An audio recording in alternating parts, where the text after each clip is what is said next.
Hola, bon dia. El meu nom és Jesús Orellana, soc profe d'Economia de secundària i formo part de la UGT d'Educació Pública. I el motiu de fer aquest vídeo no és un altre que donar resposta als realment centenars de dubtes i preguntes que ens heu fet arribar durant aquestes últimes setmanes sobre el procés d'estabilització dels interins i interines. Així que, si voleu, farem un vídeo de 10 minuts com a màxim i us donarem tota la informació que ja està publicada, molta d'ella. Comencem per el número de places. La darrera informació que ens ha donat Funció Pública d'oferta de places, dades del 2 de maig, a la Mesa de Funció Pública, es va dir que la proposta era 12.604 places de docents per concurs de mèrits i 14.953 places de concurs oposició. Això dona un total de 27.557 places de docents a estabilitzar. D'acord? I quan sabrem les dades reals i exactes? Perquè aquestes dades no deixen de ser provisionals. Mireu, els terminis són, abans de l'1 de juny d'aquest any, del 2022, la Generalitat ha de publicar l'oferta pública. Vale? Després, les convocatòries s'han de publicar, tenen temps fins al 31 del 12 del 22. Segurament ho poden fer abans, però tenen de termini aquesta data. I la finalització d'aquest procés d'estabilització ha d'acabar com a màxim el 31 del 12 del 24. Tenen aquest de temps per tal de fer-ho finalitzar. D'acord? Molt bé, doncs ara comencem pel que és el concurs de mèrits. Primera cosa molt important, el concurs de mèrits és obert a tothom, i tothom significa tothom que tingui la titulació acadèmica necessària per fer de docent de Catalunya. Això vol dir que no és necessari estar dintre de la bossa de treball, això vol dir que pots tenir 0 anys d'experiència, 1, 2, 3 o 25 anys d'experiència. És obert a tothom, d'acord? Evidentment, ara ho veurem amb la puntuació. La gent que porti més anys tindrà més facilitats perquè tindrà més puntuació com a experiència, cosa que és bastant normal, no? I bé, ja veureu com la puntuació doncs, afavoreix això. Coses que s'han dit, la convocatòria d'aquest concurs de mèrit sembla ser que serà el setembre-octubre d'aquest any i la resolució serà al març del 23. Això no se sap perquè no s'ha publicat enlloc. Això sembla que ho diu el departament a les pròpies direccions, etc. No ho sabem del cert, no ho podem assegurar, però ho dic perquè més o menys sapigueu per on van els trets. D'acord? Ara, la puntuació d'aquest concurs de mèrits seran 15 punts, dels quals 7 punts seran experiència docent. Es puntuarà com a màxim 10 anys d'experiència docent i el que més puntuarà serà experiència docent a instituts o escoles públiques a l'especialitat del cos al qual et presentis. Per exemple, jo que soc d'Economia, si hagués fet 10 anys de profe d'Economia, tindria 7 punts, 0,7 punts per cada any treballat. Però si, per exemple, hagués fet aquests 10 anys com a profe de matemàtiques, que podria haver estat, i em volgués presentar com a economia, com no és la mateixa especialitat, només em donarien 0,35 punts per any treballat. Vale?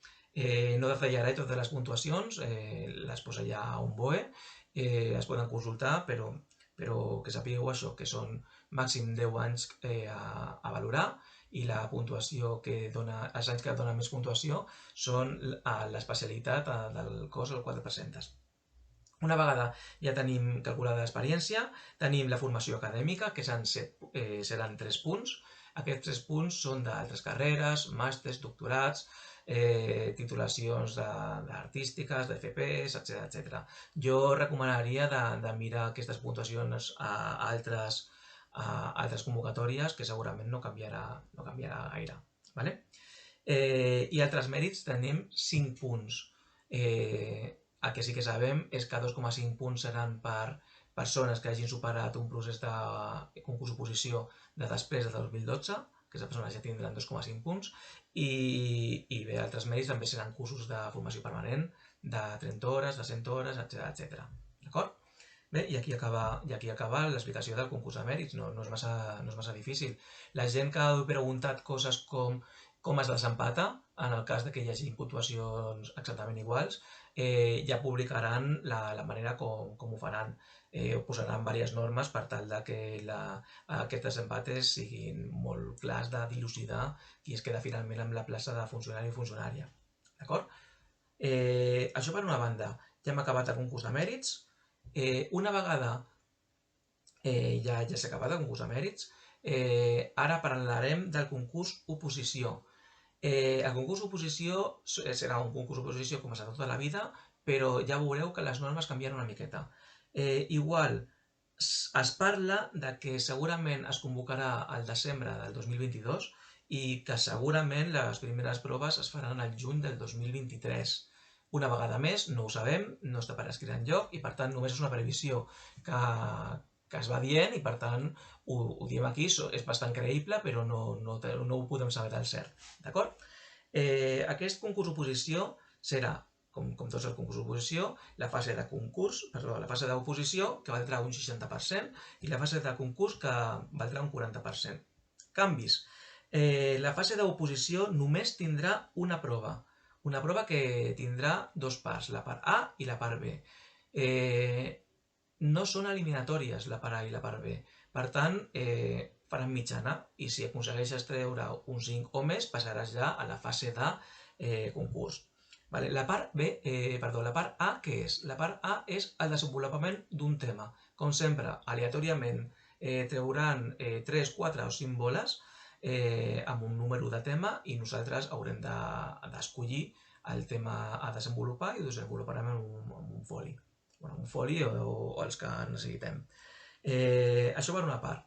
I la part B serà la presentació, serà elaboració, presentació i defensa davant d'un tribunal d'una unitat didàctica. Ja no és una programació didàctica amb 6 unitats didàctiques, sinó que només és una unitat didàctica. Aquest canvi realment és un canvi molt, molt important. A més, també pot haver-hi un exercici pràctic en aquelles especialitats que ho necessitin i estarà inclosa dintre també de la part B. Per tant, part A, tema, part B, unitat didàctica. I aquí ja està, no són eliminatòries i si es supera aquesta fase d'oposició es passarà a la fase de concurs. I la fase de concurs és molt semblant al que he explicat abans. El que passa és que ara seran 10 punts. Experiència docent seran 7 punts, igual que el que he explicat abans.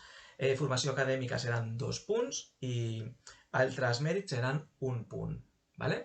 Torno a dir, quan tinguem els decrets de convocatòria ja veurem que inclou la formació acadèmica, ja veurem que inclou altres mèrits, per la gent que pregunta, jo què sé, certificats d'idiomes, de dansa, etc.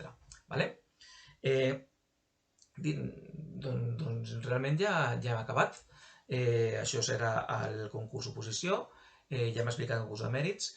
Important, ara les preguntes que ja ens heu fet i si soc interí, interina i no supero aquest procés, què passarà?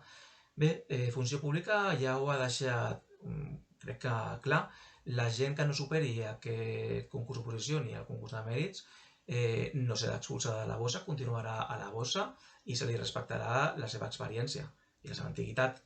Per tant, la gent que no ho superi continuarà exactament igual a la bossa, amb el mateix número i tindrà els mateixos trienis o els mateixos estadis que quan van començar, que tenien, d'acord? Per tant, aquest dubte que ha sorgit moltes vegades, crec que la resposta ja la tenim. I res, si teniu qualsevol altra pregunta, podeu buscar el meu telèfon, podeu buscar el meu mail a la web www.publica.cat, tant els meus com els meus companys i companyes, i si ens envieu un WhatsApp, ens truqueu, ens envieu un mail, no tindrem cap problema en contestar-vos.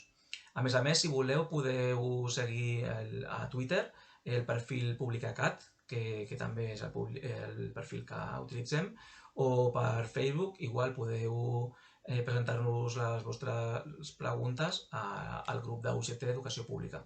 D'acord? Doncs res, espero que hagi sigut aclaridor aquest vídeo. No arribem als 10 minuts i crec que he contestat totes les preguntes que heu anat formulant. Moltes gràcies per la vostra atenció i si voleu qualsevol cosa ja sabeu, contacteu amb nosaltres i estarem encantats d'atendre-us.